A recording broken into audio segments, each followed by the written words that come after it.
A 4th of July festival in Redwood City featured a sit-in against gun violence by a Democratic lawmaker. As KTVU's Henry Lee shows us, this comes on the heels of last month's sit-in on the floor of the House of Representatives. At the annual 4th of July festival in Redwood City, it was a day of celebration with a message. Congresswoman Speier held a sit-in outside the Fox Theater to call for responsible gun legislation. The Second Amendment, the right to bear arms, can still be protected, she said, even as anti-violence advocates fight to disarm hate. Every gun should be subject to an instant background check in this country. Last month, Democrats, including Speier, held a 25-hour sit-in on the House floor in response to the mass shootings in Orlando and elsewhere.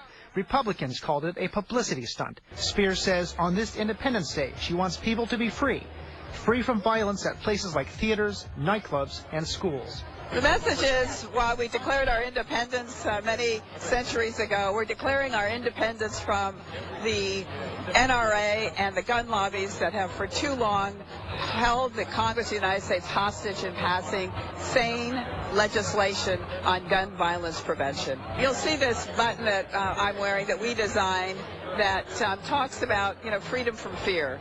And Orlando was a huge wake-up call. As a prosecutor, I've spent all these decades watching the violence that comes from guns and the people, the tragedies that occur to families.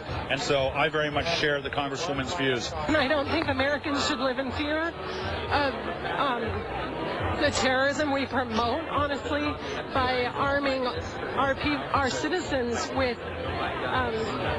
guns that are meant for the military. Speier will return to Washington on Tuesday when the House is back from its 4th of July recess. In Redwood City, Henry Lee, KTVU, Fox 2 News.